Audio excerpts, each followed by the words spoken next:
Bueno, voy a intentar ser breve, sintético, lo escrito, porque luego es mejor que, bueno, pues me hagáis preguntas. Sobre todo porque mi experiencia es un poco peculiar dentro del ministerio presbiteral, porque pertenezco a la asociación ATSIS, reconocida de derecho pontificio, me parece que se llama, y fundamentalmente quienes convivimos o formamos es gente laica, matrimonios, célibes, chicos, chicas, hombres, mujeres y también, como no, presbíteros, ¿no? Entonces, sin más, pues leo, agradezco que se haya hecho una especie de guión para orientar todos más o menos por el mismo camino y que nos ayude también pues, a explicarnos, ¿no? Mi presentación, bueno, soy Miguel Ángel, como me han dicho, pertenezco a la comunidad ATSIS y en abril haré 42 años de presbítero, ¿verdad? Pertenezco a la diócesis de Bilbao. He ejercido mi ministerio en varios sitios, en Las Palmas de Gran Canaria, aunque fue sin encomienda, porque estuve haciendo allí la mili y revolví de todo un poco, ¿no?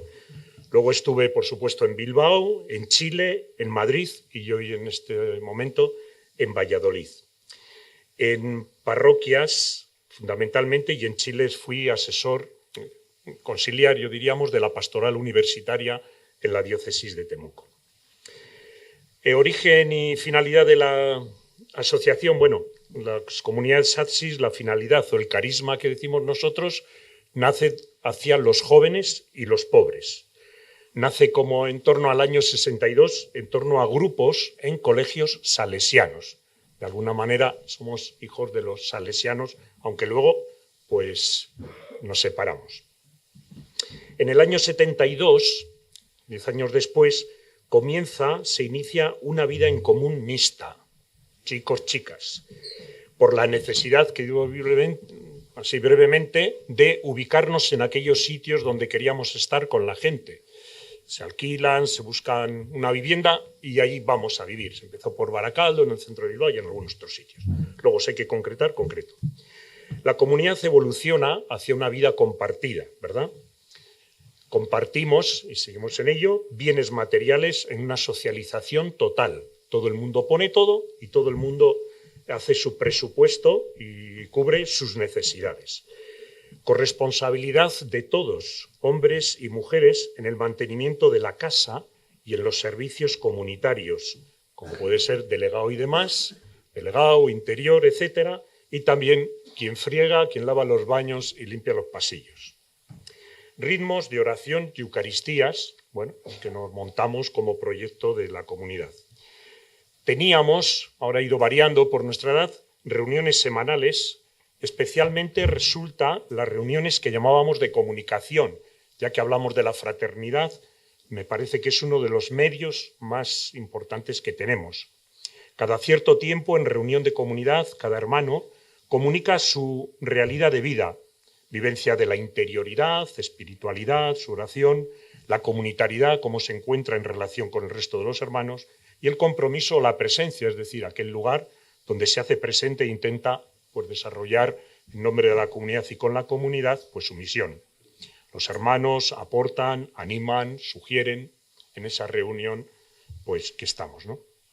Damos importancia a la comunicación personal también, el quedar dos hermanos para dar un paseo, tomar algo, sentarse y conversar así abiertamente de cómo vivimos y, bueno, pues de alguna manera orientarnos, ¿no? También, bueno, se da importancia a lo que nosotros podríamos llamar dirección espiritual o acompañamiento. Intentamos que todos tengamos alguien con un poquito de referencia, bien dentro del movimiento o bien fuera del movimiento, pues otros hermanos o hermanas monjas o hermanas laicas, ¿verdad?, que tienen.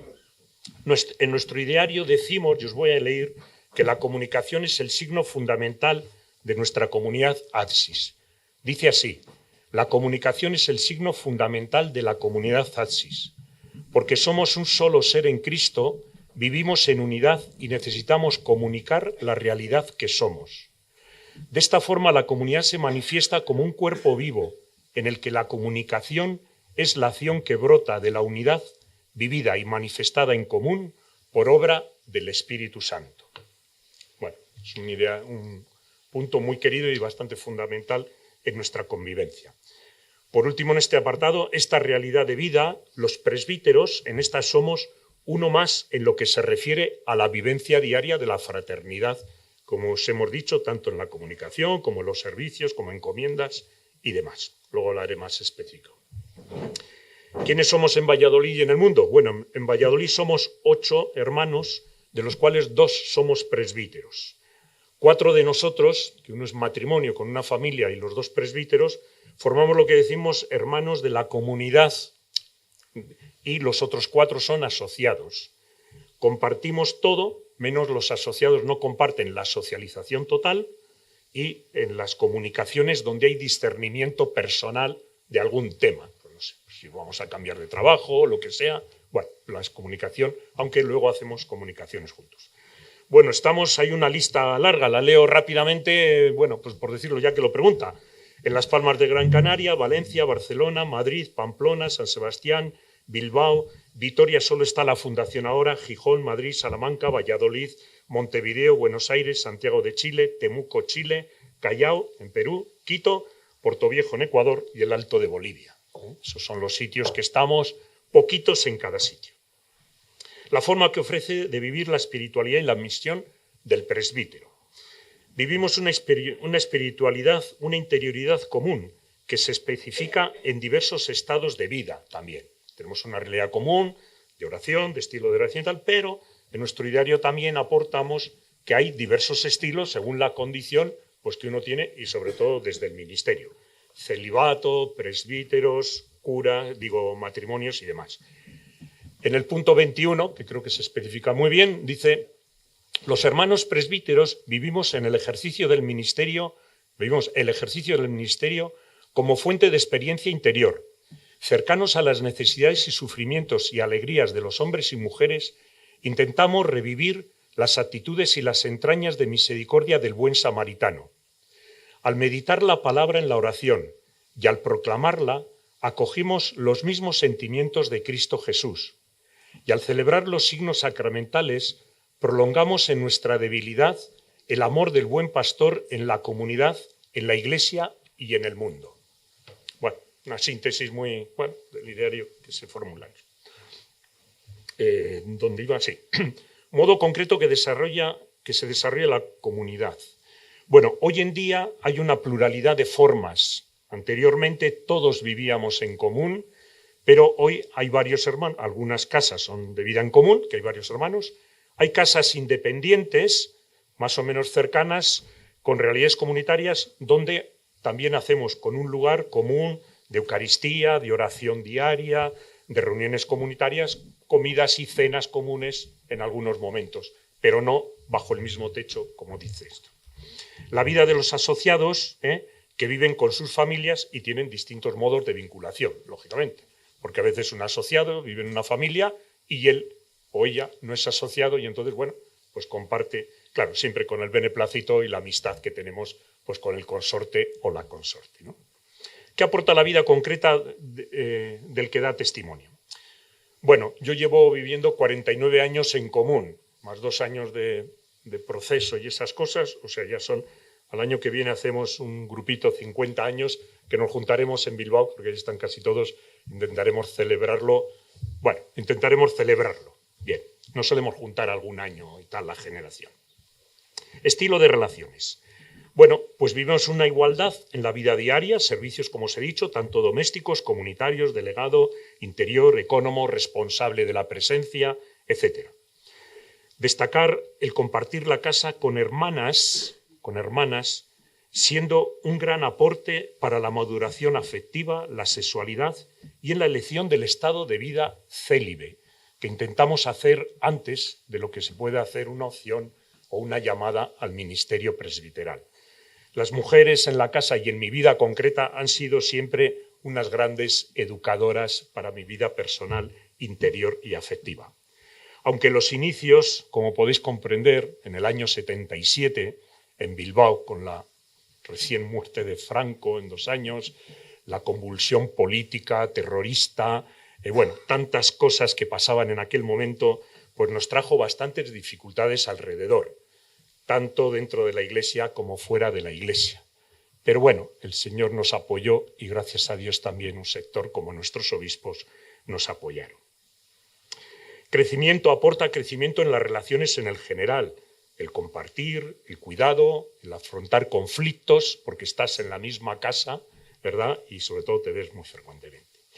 Siendo muy frecuente el diálogo sobre la propia vivencia de la fe, me ha ayudado y nos ayuda a crecer en la propia, aportar instancias de crecimiento, sugerencias en el ámbito de la comunicación, ¿no? El comunicar cómo uno vive y escuchar cómo otros viven, sin duda que me ha proporcionado pues, una visión amplia de la vivencia de la fe y de la Iglesia y bueno, toda la realidad. Después concretamos si queremos.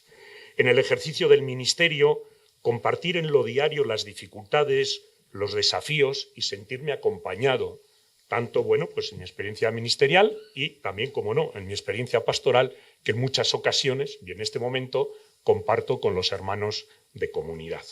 Bueno, así por encima. ¿Qué aportan los presbíteros? Lo último, a la pastoral de la diócesis que está presente. Bueno, a los presbíteros, bueno, yo como presbítero os aporto a vosotros mi presencia.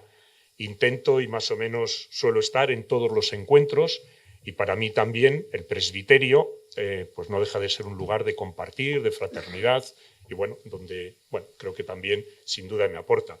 Porque como digo, bueno, pues mi persona configura mi ministerio y mi ministerio ha configurado mi persona e incluso mi vocación AXIS, ¿no?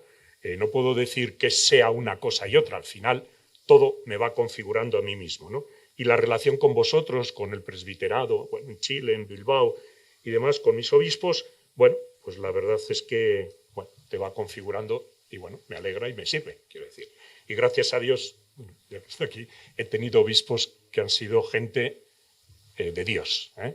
No si eran buenos o malos, lo hacían bien o mal, sino gente de Dios, ¿no? Y eso me ha sido muy importante.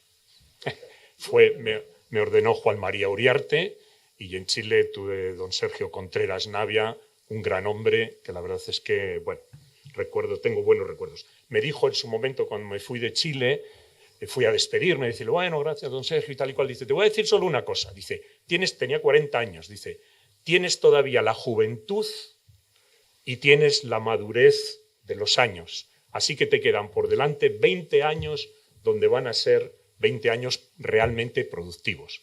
Y la verdad que así ha sido. Mis 18 años en Madrid fue construir ahí una parroquia que la verdad es que ha sido interesante. Y ahora parece que sigo siendo algo productivo.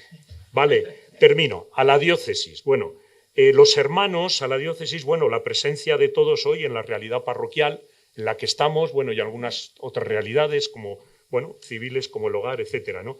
En tiempos anteriores, la verdad es que se ha participado más en alguna realidad diocesana. Hoy, por diversas situaciones familiares y demás, estamos un poquito, yo creo que bastante retraídos respecto a la participación diocesana, ¿no? Lo cual, bueno, no sé si en este momento se puede reactivar tal y como estamos. Depende de las situaciones y también, como no, pues de la disponibilidad o intención de los hermanos de comunidad. Pero bueno, yo por mi parte, en la realidad diocesana intento participar en todo lo que se me propone y lo que pueda. Bueno, esto sería un poquito el resumen, no sé si he agotado el tiempo o no, pero luego podemos hablar. Muy bien, pues muchas gracias. Escuchamos al otro Miguel y luego abrimos el diálogo. ¿Me vas a poner el ordenador? Al final. Pues voy a poner un pequeño vídeo al final. Bueno, yo voy a hablar. Yo creo que van a ir saliendo todos esos puntos. Lo he distribuido de otra manera, pero como después también, si alguno me lo dejo, o si hay alguna duda, podemos comentar después. Bueno, yo soy Miguel Llamas, yo soy de la prelatura del Opus Dei y me encargo un poco dentro de la circunscripción, en la prelatura en España hay 8 circunscripciones y hay una que es la del noroeste, que incluye Galicia, Asturias, Cantabria y casi toda Castilla y León. Y me encargo un poco de la labor que hace la Sociedad Sacerdotal de la Santa Cruz en toda esta zona. Y por eso he sido elegido para contar un poco, para explicar la Sociedad Sacerdotal de la Santa Cruz. La Sociedad Sacerdotal de la Santa Cruz, primero voy a hacer una pequeña introducción explicando lo que es una asociación propia, intrínseca e inseparable de la prelatura del Opus Dei. Entonces esto es importante, pero desde el principio la relación que tiene con el Opus Dei. inseparable, intrínseca. Y que lo que trata, y al final este es el resumen de todo, después también en el vídeo que veremos al final, creo que va a resumir mucho mejor de lo que pueda decir antes, todo lo que, más o menos lo que voy a decir. Pero lo que trata es fomentar la santidad de los sacerdotes seculares. Este sería como el resumen. Después ya todo lo que vaya a decir, en el fondo, si no va dirigido a esto, pues de poco nos sirve. Y en concreto, fomentar la santidad de los sacerdotes seculares en el ejercicio de su ministerio sacerdotal, en concreto, al servicio de la Iglesia. Y la nota es que también lógicamente, según el espíritu y la praxis ascética del Opus Dei. Por eso decimos que esa unión no se puede obviar en ningún caso. Por tanto, la prelatura del Opus Dei y la Sociedad Sacerdotal de la Santa Cruz, en el fondo, constituyen un mismo fenómeno pastoral, aunque jurídicamente son distintos. Se distingue una entidad de vínculos jurisdiccionales propios de la comunión jerárquica de la Iglesia, y por otro lado está la Sociedad Sacerdotal de la Santa Cruz, que es una entidad de vínculos asociativos, como las que se contemplan en el Código de Derecho Canónico y como las que se nos ha recordado que en la Presbyterorum Ordinis se fomentaban. Bueno, la sociedad está formada por sacerdotes incardinados en la prelatura, como yo, y por otros obispos o presbíteros que están incardinados en sus respectivas iglesias particulares, pero que también forman parte de la Sociedad Sacerdotal de la Santa Cruz. Como la vocación al Opus Dei es la misma y es única para todos los fieles, en el Opus Dei la mayoría de los miembros son miembros, los sacerdotes somos una minoría, la mayoría son miembros laicos, algunos que viven el celibato y la mayoría que son personas casadas. Bueno, pues el espíritu y la vocación es la misma para todos, que es buscar esa santidad en medio de las diversas circunstancias, especialmente a través del trabajo y de las circunstancias ordinarias. Entonces, en la Sociedad Sacerdotal de la Santa Cruz están, por un lado, los miembros numerarios y coadjutores, que se llaman, que provienen de los fieles laicos de la prelatura, numerarios y agregados, que ya han decidido vivir el celibato y para sacar adelante la obra. Unos pocos se ordenan, y esos son los que forman parte del presbiterio de la prelatura, después de la adecuada preparación para las órdenes sagradas, lógicamente, y se incorporan a la Sociedad Sacerdotal de la Santa Cruz en el mismo momento en que reciben el diaconado. Y después están los sacerdotes que están incardinados en las diversas diócesis que después se asocian a la Sociedad Sacerdotal de la Santa Cruz, sacerdotes diocesanos que formarán parte también de la Sociedad Sacerdotal de la Santa Cruz, y que de acuerdo con sus circunstancias personales, de salud, de carácter, etcétera, pues hay algunos que son miembros agregados y otros supernumerarios de la Sociedad Sacerdotal de la Santa Cruz. Bueno, actualmente no tengo la lista, pero la Sociedad Sacerdotal de la Santa Cruz trabaja en los 5 continentes, no sé exactamente cuántos países, pero muchos. Cuenta con 4.000 socios en total en todo el mundo y bueno, habitualmente están en sitios donde también trabaja la prelatura del Opus Dei o está cercana para poder atender a esas personas, porque es como un requisito para que alguien porque si no se le puede atender, pues es complicado. Entonces, los sacerdotes que se asocian a la Sociedad Sacerdotal de la Santa Cruz, pero que son sacerdotes incardinados en su diócesis, lógicamente no forman parte del presbiterio de la prelatura, sino que pertenecen exclusivamente al presbiterio de sus diócesis donde está incardinado y dependen exclusivamente de su ordinario, lógicamente. Eso sí, se asocian a la Sociedad Sacerdotal de la Santa Cruz, y volvemos a repetir, para buscar la santificación en su ministerio a través de la praxis ascética y del espíritu del Opus Dei. Y el prelado del Opus Dei es a la vez el presidente general de la Sociedad Sacerdotal de la Santa Cruz. Y por tanto, también, no es que tenga ninguna jurisdicción sobre ello, sino que también, porque esto también es importante para entender el Opus Dei, para entender la Sociedad Sacerdotal de la Santa Cruz, la dimensión de familia sobrenatural que tiene la obra. Por tanto, también el prelado es el padre para todos los sacerdotes de la prelatura y de la Sociedad Sacerdotal de la Santa Cruz. Bueno, aquí ya hemos recordado lo del Concilio Vaticano II, de donde nace. Bueno, entonces, en este sentido, contamos un poco una breve historia de cómo nace la Sociedad Sacerdotal de la Santa Cruz con algunas fechas interesantes. La Sociedad Sacerdotal de la Santa Cruz comenzó su andadura el 14 de febrero de 1943. Acabamos de celebrar el sábado pasado 83 años.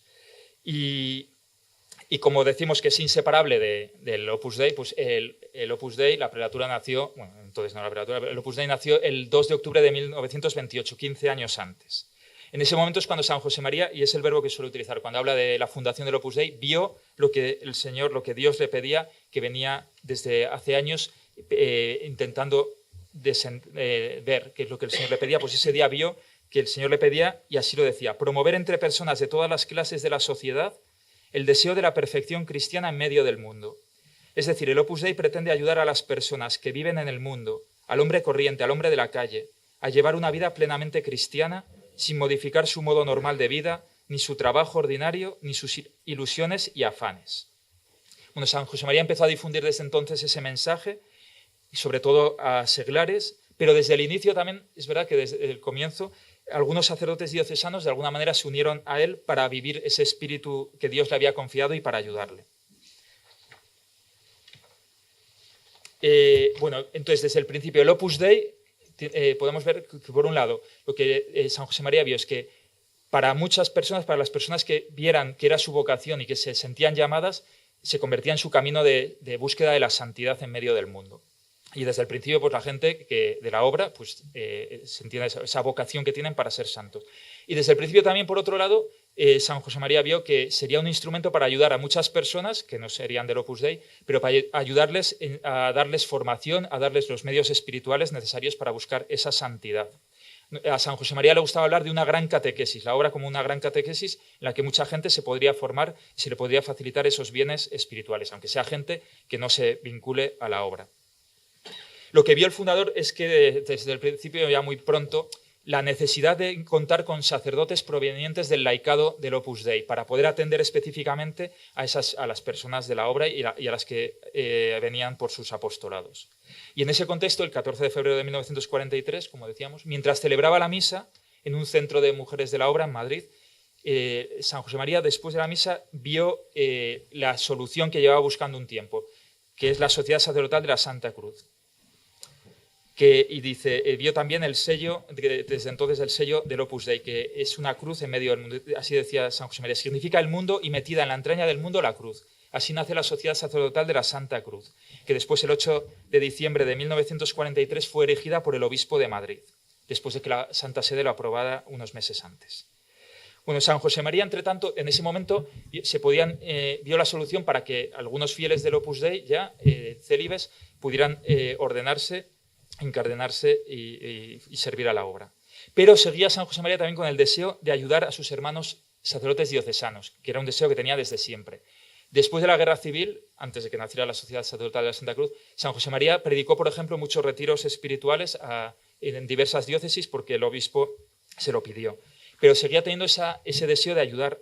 Y, de hecho, en los años 1948-49, el Opus Dei tenía 20 años más o menos, ya la solución, digamos, la configuración jurídica se iba delimitando, se estaba expandiendo, pensando San José María que ya dejaba encarrilado esa fundación y tenía esta preocupación, pensó en dejar el Opus Dei y así se lo manifestó a algunos de los cercanos porque quería ayudar a los sacerdotes diocesanos y quería hacer algo más.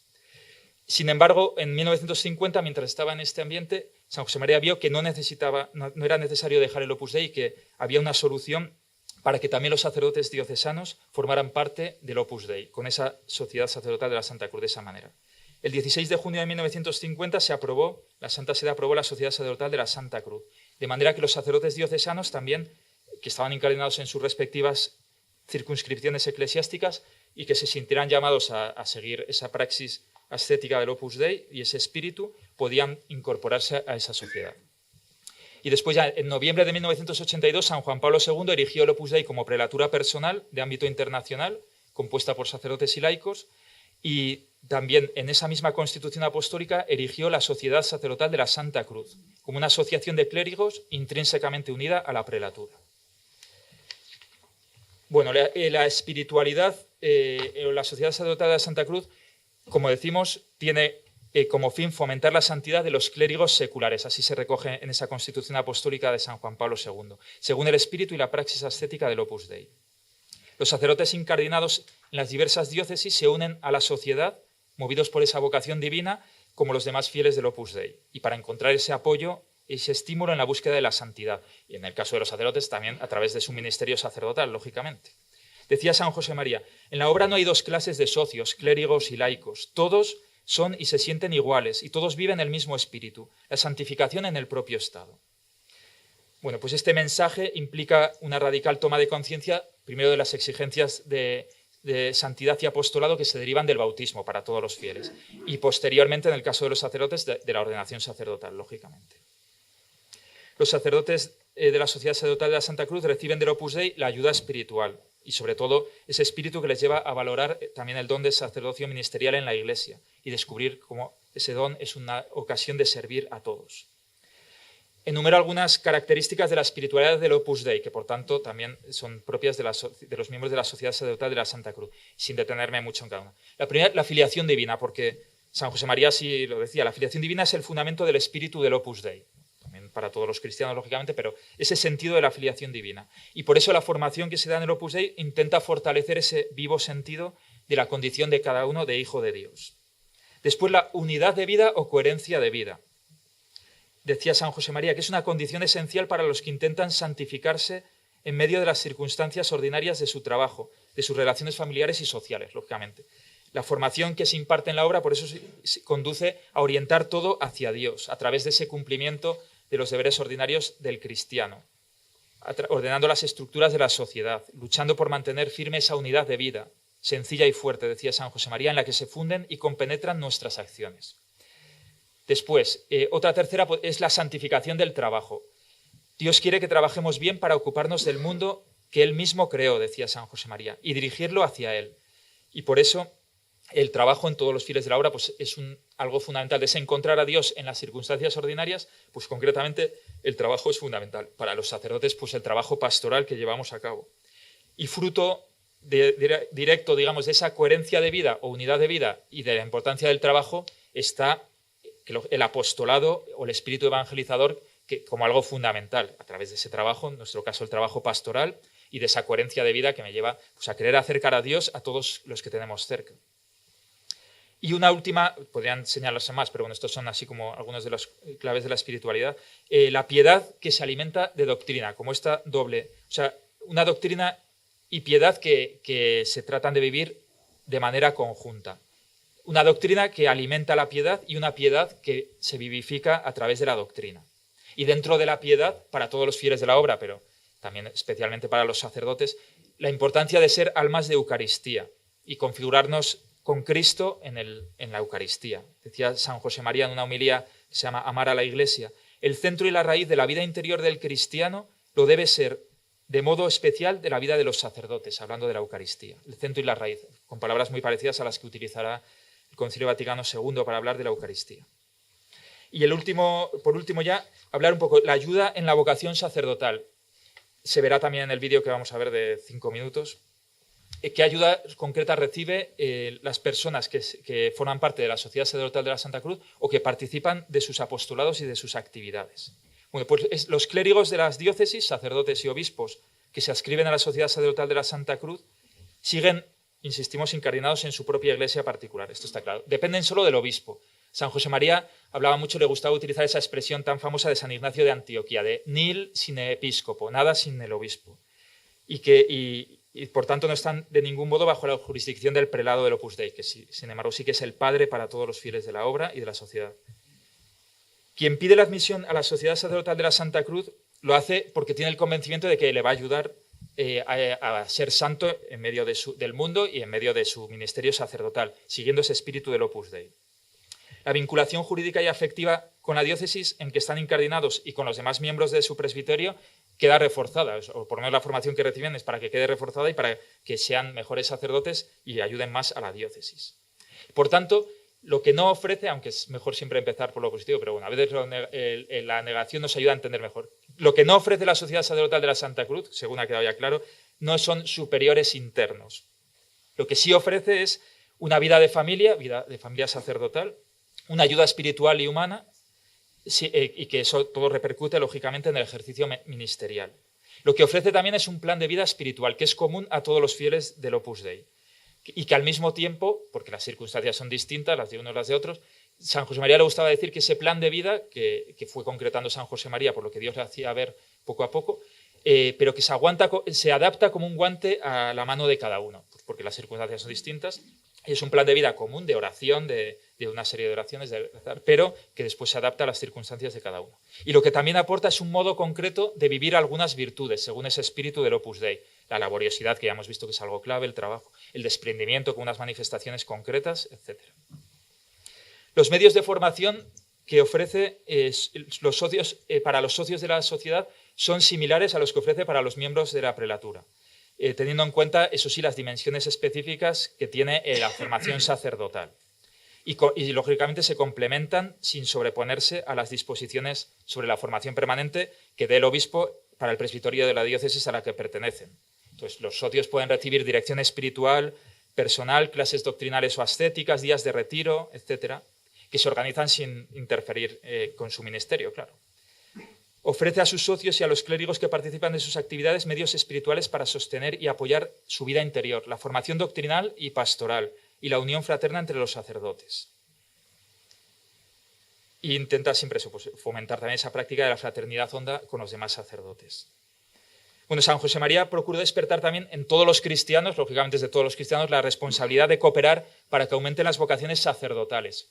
El empeño de suscitar esas vocaciones corresponde a todo el pueblo de Dios, pero bueno, de manera especial los obispos y sacerdotes. Por eso también se trata de ayudar a los socios de la Sociedad Sacerdotal de la Santa Cruz a que tengan en cuenta también esa dimensión y ayuden a buscar vocaciones, a ayudar a gente que pueda ir al seminario.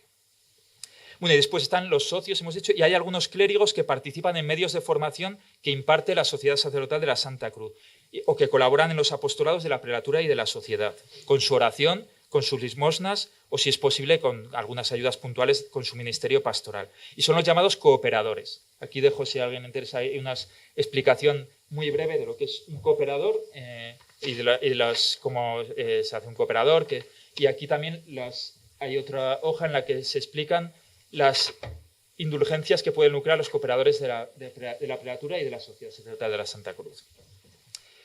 Y entonces ya acabo enumerando los medios y actividades que ofrecen, por tanto, para los socios y para quienes participan en sus apostolados. Entonces, dirección espiritual, que además este año pues, también se ha hablado de la importancia de la dirección espiritual, también de recibirla. La Congregación para el Clero, también un vademecum que publicó en el año 2011 sobre la confesión y la dirección espiritual, ahí decía: la realidad del ministerio exige que el sacerdote reciba personalmente la dirección espiritual, buscándola y siguiéndola con fidelidad para poder dirigir mejor a los demás. Bueno, pues en la Sociedad Sacerdotal de la Santa Cruz los sacerdotes reciben dirección espiritual de sus compañeros sacerdotes para ayudarles a vivir ese plan de vida, ese espíritu de la obra. O los que no son de la obra, pues también para ayudarles en su vida espiritual y de sacerdocio. Cursos de retiro. Cada año hay retiros espirituales que se organizan en las distintas diócesis para sacerdotes, duran varios días. Aquí los más cercanos los tenemos en una casa de retiros que está situada en Tordesillas. Y estos cursos de retiro intentan presentar una atmósfera de silencio contemplativo. Hay 2 o más meditaciones al día predicadas por un sacerdote. Hay oportunidad de confesarse, de recibir dirección espiritual, celebración, lógicamente, de la misa diaria y poder recitar con los demás sacerdotes la liturgia de las horas. Lo mismo también jornadas de retiro, pero mensualmente también puede haber jornadas de retiro, al menos cuando hay, pues, por ejemplo, en el mes de marzo, que aquí va a haber retiro en la diócesis, pues no. Pero otros meses, o en verano, cuando sea, pues también hay, y parecido al curso de retiro, pero en un día, con esas mismas posibilidades. Confesión, pues los sacerdotes de la Sociedad Sacerdotal están también habitualmente disponibles para escuchar las confesiones de sus hermanos sacerdotes, en especial quizás en esos días de retiro, o con ocasión de la dirección espiritual personal, o cuando hay otros encuentros de formación. Jornadas de convivencia, también todos los años los socios de la sociedad hacen unos días de convivencia o talleres de formación en los cuales viviendo en fraternidad con otros sacerdotes y oración, abordan cuestiones actuales también, relativas a su formación intelectual, pastoral, humana, a veces con presencia de profesores y expertos en esos temas, o a veces con vídeos grabados por expertos de esos temas. Son unos días también de descanso y de formación especial.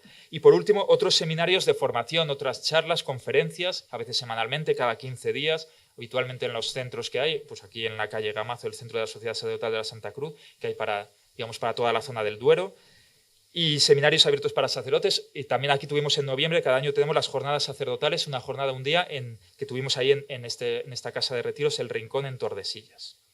Bien, creo que con esto más o menos se responde a lo que...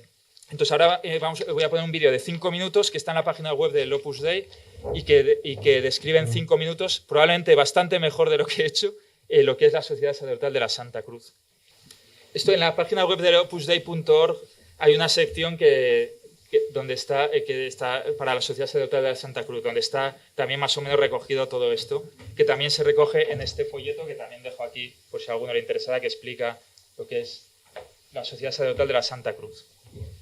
Todos nós temos que nos esforçar para ir ao encontro das necessidades espirituais e materiais dos outros. Mas, claro, não posso negar que nós sacerdotes devemos estar na linha de frente.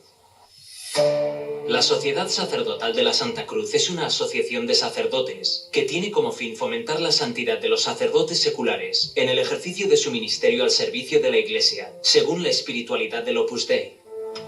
That, for me, is what I felt I needed, and that has been keeping me going. Puede pertenecer cualquier sacerdote secular que perciba que Dios le llama a santificarse en su ministerio según el espíritu de la obra. Gracias a la vocación a la obra, mi vocación sacerdotal se alimenta, se sostiene, crece, se proyecta, se renueva. Una suma de puntos de agarre que todos sumados me dan estímulo, alegría, confianza, ánimo. La ayuda espiritual que proporciona se dirige a mejorar la vida interior de los socios, estimular su fidelidad en el desempeño de sus deberes sacerdotales y fomentar la unión de cada uno con su propio obispo y la fraternidad con los demás presbíteros.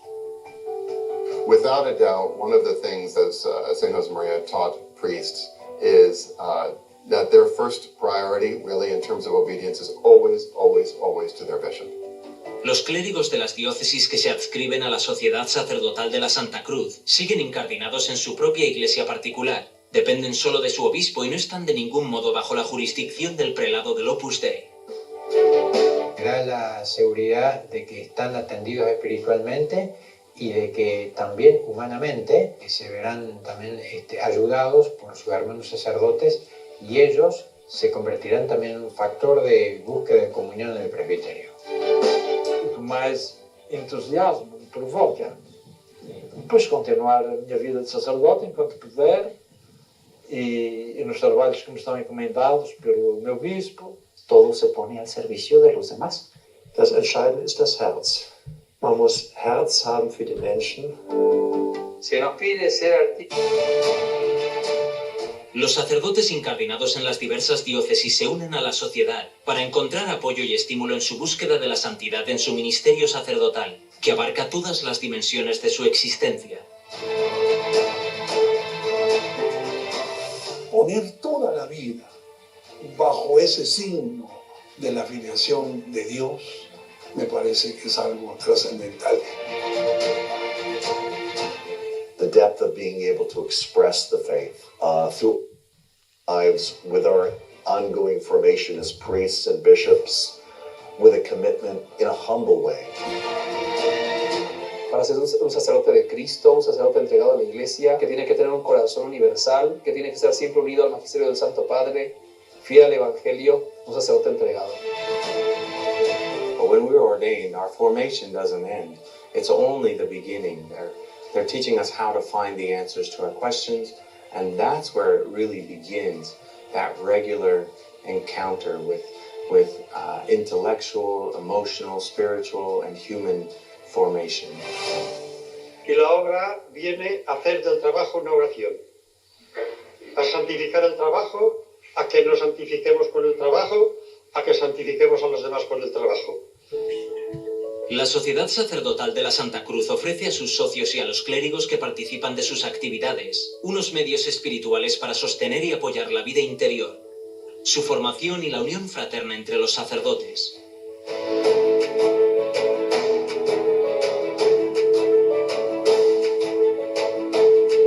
Dios me pide ser sacerdote creciendo.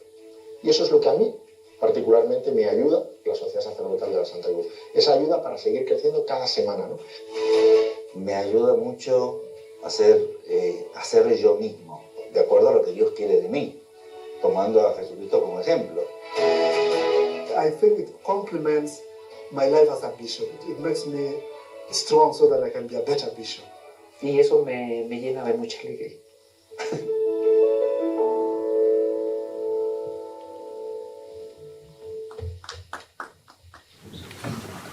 asociarse como asociado en el Opus Dei se hace de una manera oficial, solemne o...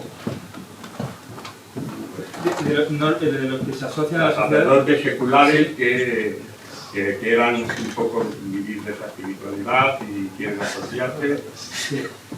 Sí, no, se hace a través de la persona solicita esa admisión, lo hace después también a través de, pide al prelado del Opus Dei pertenecer a la Sociedad Sacerdotal de la Santa Cruz, y después va siguiendo un proceso también de formación y de distintas etapas en las que se va también recibiendo el espíritu específico con distintas incorporaciones, pero vamos, que son muy sencillas, no tienen así una solemnidad.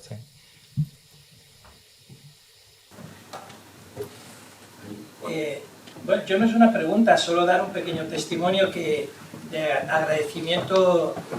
En Roma, cuando fui a estudiar liturgia allí, estudié en la Santa Croce de la Obra, y una de las cosas que observé y que me sorprendió gratamente, no gratuitamente, fue la ayuda impresionante que hacen no sé si son los socios o son la gente, los laicos sobre todo, en la formación de sacerdotes que no son de la obra y que les ayudan a formarse incluso ahí en Roma. Lo digo porque tengo algunos amigos, compañeros que eran de Ecuador o que eran de Perú y tal, y que estaban ahí estudiando gracias a las becas que ofrecían para poder estudiar y formarse allí, ¿no? O sea, es impresionante con qué generosidad y gratuidad también se hacía eso.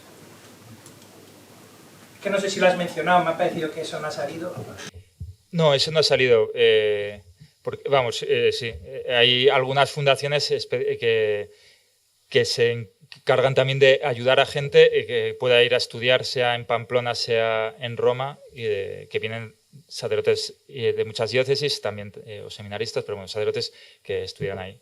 Y eso, pues es bueno, pero eso también es de la colaboración y de la generosidad de mucha gente. Hay una fundación que se encarga de conseguir esos fondos, pero después, claro, mucha gente de la obra, mucha gente no de la obra, la mayoría supongo, que consiguen esos fondos para colaborar en la formación de sacerdotes que estudian en esa universidad o que se están formando también en un seminario internacional que tiene la prelatura, uno en Pamplona y otro en Roma.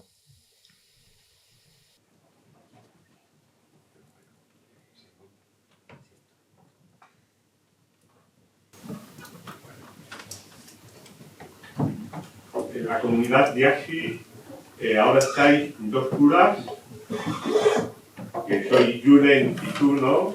Y lo otro que tenéis en el piso, ¿cuántos estáis viviendo en el piso? La estructura son 3 pisos pegados en el mismo rellano. En un lado vive la familia, en otro lado Julen y en otro lado yo. Tenemos un ritmo comunitario de rezar martes, miércoles y jueves. Cenamos juntos los miércoles, comemos juntos con toda la familia los domingos, y los viernes, cuando no tenemos otro encuentro, celebramos la Eucaristía con los asociados y otra gente que quiera venir también. Y luego cenamos juntos. Vais a la parroquia del Beato Florentino. Los matrimonios que tenéis tienen que incorporarse a esa parroquia, o tienen sus trabajos y entonces tienen sus tareas pastorales en otros sitios, o sea, todos menos Julen y yo tienen sus trabajos, que nosotros estamos para la diócesis. Bueno, Julen es consejero, tiene otras movidas. Cada uno tiene su trabajo, ¿no? Y la parroquia es un lugar donde discernimos una presencia que, encomendada también por el obispo, no solo al cura, sino también a la comunidad, y entonces, bueno, se incorporan en la medida en que se puede. Pues no sé, Claudio, uno del matrimonio, pues está en poscomunión con los padres de poscomunión. Merche está en comunión con los padres de comunión. Luego hay una pareja, la otra pareja de asociados lleva un grupo de jóvenes de 24, 25 años, el que más está así. El otro está con un pequeño proyecto que andamos con matrimonios y padres cuando salen de poscomunión. Bueno, quiero decir, no voy a explicaros el proyecto. Es decir, nos hemos ido incorporando en la medida en que hemos visto necesario y en la medida en que también, pues, los hermanos pues quieren. O sea, quiero decir que nadie se le dice tienes que estar aquí. Y luego tenemos el centro de acogida de Fundación Atsis, que bueno, pues que es un lugar también de la fundación, que de alguna manera es también nuestra, que está ahí Sole, una de las participantes, y bueno, pues ahí se hace la actividad que se hace respecto a jóvenes, bueno, en la situación irregular en la que están. Y esa es la... Cuéntanos más, hombre. ¿Cuál? Lo de la fundación. Cuéntanos más. Bueno, el movimiento tiene una fundación, Fundación Atsis Fundación, si lo vais a buscar, pues está al revés. Y entonces en la fundación se inscriben los diversos proyectos, es decir, nosotros la realidad, como dijimos, jóvenes y pobres. Los jóvenes, pues por lo general unidos a parroquia, a movimientos, algunos unidos directamente a la comunidad y tal. Y la realidad de los pobres, llegó un momento en que nos metimos la comunidad con tantas cosas, sin ningún tipo de estructura ni nada, pues ayudando aquí, ayudando allá, haciendo un centro juvenil de mala manera, tal. Claro, llegó un momento en que eso no se sostenía civilmente. Bueno, ya sabéis cómo están las leyes, ¿no? Tú no puedes tener una estructura así, ¿no? Luego, por otro lado, no nos permitía pedir subvenciones para algunas cosas. Entonces empezó a desarrollar en las diversas comunidades asociaciones civiles, ¿verdad? Y entonces, bueno, pues cada comunidad tenía una asociación civil dada de alta, en América se hizo otra y tal, y llegó un momento en que poco a poco se vio que había que ir unificando, que aquello era un desorden, ¿no? Y hoy, bueno, pues es una fundación que tiene un patronato y que acoge esta diferencia por una cuestión legal que, bueno, no sabe explicar y me interesa, Fundación España y Fundación en América, pero tienen su relación Fundación Atsis, ¿no? Entonces, desde la fundación, pues se privilegia con unos valores, unos criterios, no tiene una inscripción religiosa, pero todo el mundo sabe que es del movimiento Atsis, ¿no? Pero sí tiene unos valores que están fundamentados desde el Evangelio y desde los valores también Atsis, ¿no? Donde la persona es el centro, donde se va a por la gente vulnerable, pobre, de diversas circunstancias. Hay proyectos en cárcel, proyectos con mujeres, proyectos con inmigrantes, hay talleres ocupacionales. En Euskadi empezamos los primeros talleres ocupacionales porque los socialistas se lo pidieron a Cáritas de Euskadi, de Bilbao. No sé si de Euskadi o de Bilbao. Y Cáritas pues no sabía muy qué hacer y nos pidió a nosotros. Iniciamos ahí unos proyectos con chavales pues, de carpintería, de no sé qué, y no sé cuántos, gestionándolo. Y bueno, aquello acaba ahora pues, en lo que es, que ya ni casi sé lo que es. Pero seguimos teniendo, bueno, ahora diversas asociaciones llevan estos proyectos y nosotros tenemos varios proyectos no sé si ya se llaman talleres ocupacionales, ya no sé ni cómo se llaman, ¿no? Y entonces, bueno, pues, y entonces ahí, claro, la fundación es el paraguas donde metemos todo eso. Hoy mueve un montón de, bueno, teclear si queréis, tenéis curiosidad, Atsis Fundación, y bueno, pues mueve muchos proyectos, tanto aquí como en América Latina, ¿no? Bueno, pues, al final ha habido que hacerlo, la verdad es que esto hace que la fundación, aunque hay voluntarios Atsis ahí y no Atsis, pero la fundación se ha separado de alguna manera de la comunidad, porque, claro, las decisiones antes las tomábamos en la comunidad, pero hoy las decisiones las tienes que tomar desde un patronato y desde unas situaciones legales. Recuerdo discusiones, ¿qué? ¿Vamos con los niños o apostamos por lo tal? Allí en Madrid y tal y cual, y claro, decía, oye, es que no podemos apostar por los adultos, porque las subvenciones no las han dado para los niños y hay que hacerlo. Bueno, pues, o sea, bueno, creo que nos ha ocurrido eso. Por un lado es lamentable que directamente no estemos, pero por otro lado es que no puede ser de otra manera. O sea, bueno, eso es un poco la fundación. Has hablado de lo enriquecedora que es la vida en común, ¿no? Con laicos, matrimonios, célibes. Eso es vitalicio, es decir, un matrimonio tiene hijos, se hacen adolescentes, se tiran ahí hasta que se mueren. ¿Cómo es eso? Bueno, algunos se han muerto, sí. Entonces, bueno, la cosa empezó al principio, todos vivíamos en común, matrimonios intentábamos compensar, un matrimonio en la vida en común, si hay un cura, chicos, chicas, intentamos compensar entre 6, 8 personas, depende del piso. Vivimos en primero pisos prestados, luego alquilamos, luego, bueno, trabajábamos en verano para comprar pisos porque venía mucha gente detrás, etcétera, ¿no? Pero la convivencia, la verdad es que a mí y mi experiencia, y creo que te lo podían certificar el 99% de los hermanos, es que ha sido muy enriquecedora a todos los niveles. O sea, no solo a nivel espiritual, que como os digo, sino a nivel también afectivo, sexual. Es decir, yo, el haber convivido con mujeres cuando yo entré con 19 años, y con 20 años tú convives con mujeres de tu misma edad y demás, pues la verdad es que te abre un espacio muy interesante de maduración afectiva, donde hablábamos todas estas cosas, ¿no? Y donde en algún momento, pues bueno, empezaron a surgir los noviazgos, se planteaba el noviazgo, o sea, con un acompañamiento de otros. Quiero decir, todo esto para mí la verdad es que ha sido de las partes educativas importantes, no voy a decir la más importante, pero importante y fundamental, ¿no? Y bueno, pues en esa convivencia. Luego, la convivencia, todos sabemos que no es fácil. Es decir, por eso la comunicación es muy importante, para decir en un momento dado, yo este tema me cuesta, o no puedo compartir los servicios. O sea, el tema de la mujer hoy está en candelero. Bueno, nosotros lo mismo me ha tocado a mí fregar la comida que le ha tocado fregar a una hermana, porque nos distribuíamos dependiendo de las posibilidades. Lógicamente yo hacía más comidas y menos cenas, porque las cenas solía estar en la parroquia y en las comidas pues por la mañana tienen más libre. Bueno, pues eso, nos repartíamos todo eso. Y lo mismo, el cargo, tenemos la forma en la comunidad, es un delegado, ¿verdad?, que organiza un poco la cosa y demás. Puede ser delegado o delegada, se elige, y luego también quien tiene posibilidades y demás, ¿no? Puede decir sí, puede decir no.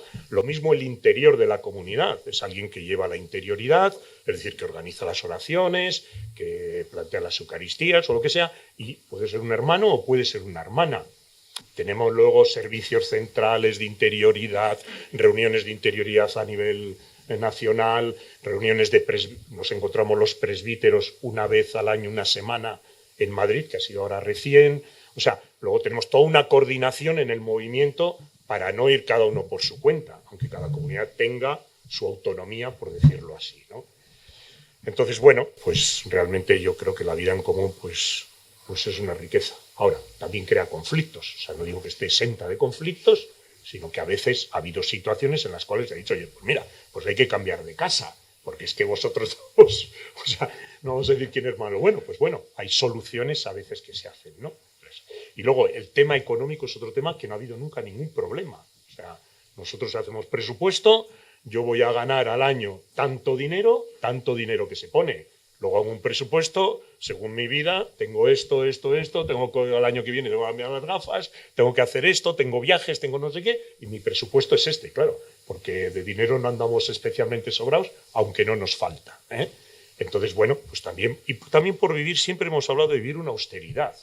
O sea, es decir, presentar los presupuestos en la comunidad y el presupuesto personal y discernirlo, ¿verdad? ¿Qué es lo que vas a hacer con el dinero que es de todos? Además decimos en el diario que es propiedad de los pobres que nosotros manejamos. Entonces, bueno, no puedes decir, bueno, pues yo me compro un Mercedes, bueno, vamos a ver qué necesitamos todos. Y todas estas cosas se comparten, ¿no?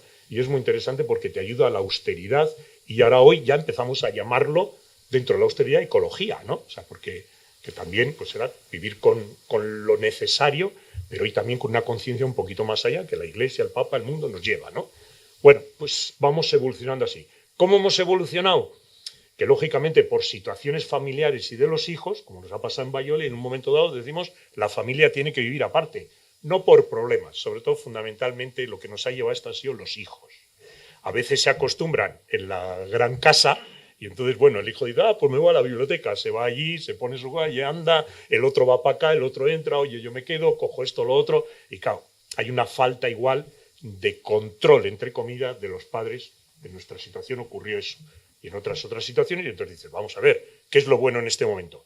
Vivir juntos, compartir todo, pero vosotros y los hijos, aquí, ¿eh? Ahí fregáis vosotros, se implicas en los... y tal. Bueno, pues son situaciones estas. Ha habido hermanos que por su edad, enfermedad o lo que sea, dicen, mira, yo vivo con la comunidad, pero necesito, pues bueno, estar en una independencia, y se han hecho muchas formas que no voy a explicar dentro de una vivienda grande. Hay como compartimentos según necesidades, y sobre todo nos está viniendo ahora mucho el tema de la enfermedad. O sea, ya somos mayores. Le di un ictus a un hermano de Quito, cura que vino aquí, le dio aquí y ahora está ahí pues recuperándose porque no le funciona un brazo, no puede hablar, y entonces preparando estructuras donde este hombre pueda estar. O sea, bueno, como nos pasará a todas las congregaciones y nos pasa a la diócesis, ¿no? Pues eso también nos pasa a nosotros, no solo con los curas, sino con todos los hermanos, y la comunidad del movimiento se hace responsable de todas las necesidades de los hermanos, incluido a veces por extensión de familiares, porque hemos tenido familiares viviendo en común o hermanos que han salido a vivir con los familiares porque hay que estar en la casa. Bueno, todas estas circunstancias que de alguna manera conocemos y que nos lo vamos planteando y vamos viendo que es bueno también para nuestra vivencia espiritual y para nuestro compromiso. El compromiso no solo es fuera de la comunidad, sino el tema de los cuidados, toda esta historia que tanto se habla ahora. No me voy a extender más. Bueno, yo con relación a lo que estoy diciendo, en verdad, el conocimiento de las asociaciones es conveniente y es necesario tenerlo, ¿no? Pero cómo se conjuga la psicología del grupo para no caer en una psicología de rincón o de camilla. Entonces, a ver cómo se integra a ambos, a ver cómo se puede integrar para no caer en ese sentido, en una psicología un poco de arrinconamiento a una manera determinada, porque claro, la comunidad es muy diversa. Eso es decir, es muy plural. Entonces, eso es lo que yo quería ver, cómo estos grupos, estas asociaciones, intentan lo más posible para no, que la psicología del rincón, no por el rincón puesto, sino del rincón, realmente pues vaya un poco en el sentido de la diversidad. Así es lo que yo digo, a ver cómo vosotros lo veis. Bueno, o sea, yo creo que la clave, hemos dicho, en el caso de la Sociedad Sacerdotal de la Santa Cruz es importante después, trata, igual que tanto los fieles laicos como los sacerdotes, no sacar a nadie de su lugar. O sea, es ser santo en medio de donde estás, sin cambiar las circunstancias. Entonces, lo que intenta dar es una ayuda espiritual, una ayuda de formación, dentro de los cuales, y los encuentros en los que hay con más personas, pero no para dar, digamos, las herramientas para que cada uno después viva su vida, viva libremente las cosas no crear una estructura, digamos, de que todos pensamos igual o de que todos hacemos lo mismo, sino es dar esa ayuda que todos necesitamos para desarrollar cada uno sus talentos, sus posibilidades, y después en circunstancias muy distintas, que después cada uno estará en su sitio, en otro sitio, en una parroquia, en un lugar distinto, pero tener como esas herramientas de formación y de ayuda espiritual para poder buscar esa santidad en medio del mundo, pero no dar directrices concretas de cosas que hay, no, es dar esos medios para que después cada persona pueda... Pero, o sea, yo creo que si se hace, lógicamente siempre puede existir un riesgo, pero si se hace bien y si se entiende bien y si la persona que recibe pues sabe lo que está recibiendo, que es una ayuda, no te van a decir lo que tengo que hacer en los medios de formación que uno recibe en la dirección espiritual, sino que te ayudo a que en tus circunstancias intentes vivir la santidad, ser otro Cristo para los demás y cada uno como es, o sea, sin hacer fotocopias ni nada parecido. Brevemente, nuestro nombre Adsis, los que sabéis latín, significa estés presente. La presencia es muy importante, y la presencia en la realidad social como en la realidad eclesial. En la realidad social, cada uno en su trabajo siempre ha sido lugar, como dicen, lugar donde de encuentro y de manifestarse y ser testigo. Dentro de la Iglesia también, o sea, nosotros nacimos de la Iglesia y somos para la Iglesia en el mundo. O sea, eso está claro como planteamiento, ¿verdad? Luego también, como he dicho antes en mi presentación, claro, depende luego de las realidades y también de las personas. A nadie se le obliga a participar en el Consejo de Laicos, sino, bueno, pues si se nos invita, ahora está uno ahí en ese proceso de estar en esta cuestión, un hermano de la comunidad, pero bueno, quizá deberíamos esto ya es una crítica, deberíamos participar más en la diócesis de Valladolid. Por otro lado, no es fácil, pero mantener esa presencia. Yo mismo, a mí me parece fundamental que yo no me quede en mi parroquia por mucho volumen que tenga, que es a veces lo que nos pasa, que tienes tal cantidad de trabajo que siempre te quedarías allí a preparar ya la Cuaresma, que ya está medio preparada y faltan 1000 cosas. Pues no, esto es, no voy a decir más importante que la parroquia, pero una de dos, o andamos con todas las patas, o si no, nos pasa lo que tú dices. Yo me puedo quedar en mi parroquia, en mi comunidad, y ahí estás muy bien. Pero a la larga, espiritualmente e interiormente, y el encuentro con Dios, pasa factura. Otra cosa es que te des cuenta, pero pasa factura. Bueno, no voy a entrar en este tema porque es un tema muy interesante de espiritualidad, que bastante nos ha hablado, ¿no? Y los elementos que hay que tener en cuenta a la hora de tu cultivo personal, ¿no? Que el cultivo personal no es solo personal, sino que es comunitario. Y en eso nosotros, la verdad es que lo tenemos bastante ubicado, que es comunitario, y eclesial, hasta donde hoy, como digo, nos da el cuerpo. Pero bueno, yo al menos soy la conexión aquí con esto. ¿Cuántos estáis aquí en Valladolid y cuántos asociados hay? Es decir, sacerdotes diocesanos que... Aquí en Valladolid somos, de la prelatura somos 20 sacerdotes, 3 de los cuales, lo que decía, nos encargamos de distintos aspectos de la labor que hace la prelatura en el noroeste, en todo el noreste de España. Y después hay 6 de la Sociedad Sacerdotal de la Santa Cruz, 6 sacerdotes diocesanos que pertenecen a la Sociedad Sacerdotal de la Santa Cruz. Aquí lleváis una parroquia, soléis llevar parroquias, así que en algunos sitios parroquias, iba a decir, fundadas por vosotros. Aquí no es, aquí es un servicio que hacéis, ¿no? Sí. Habéis valorado como, aunque no sé si está visto por aquí, creo que no está previsto. Esa valoración... O sea, habitualmente en los casos que hay, como aquí en Valladolid, como en otros que tenemos también en otras ciudades, es ante alguna petición del obispo, por las circunstancias que, pues en la medida en que podemos, lógicamente, estamos para servir a la Iglesia. Decía San José María, como la Iglesia quiere ser servida, en el mismo tiempo cuidando las cosas de la obra. Pero eso suele ser lo más habitual, que en algún caso concreto en que venga bien o que sea necesario, y siempre que se pueda, pues hacer el esfuerzo de, pues tenemos, en este caso, pues podemos llevar esta parroquia. En Oviedo también hay algo parecido aquí, también hay 2 sacerdotes de la prelatura, uno es el párroco y otro el vicario parroquial, como aquí. Pero sí, más que nosotros mismos, digamos, tener la parroquia, pues ante esas peticiones, en cada caso se estudia, se ve y siempre, si es posible, de acuerdo con el prelado, pues se ayuda en lo que se puede. De lo que has preguntado antes de los matrimonios, en el movimiento hay matrimonios que siguen viviendo en común, que los hijos se han casado, se han ido y viven por ahí, y ellos siguen viviendo en común. Y algunos, como pasa a todos, los hijos que se han ido y de repente vuelven, ¿eh? Entonces hay que quitar la cama de la habitación y meter a alguien para que no vuelvan. Pero bueno, sí, nos pasa pues como pasa en la realidad social, ¿no?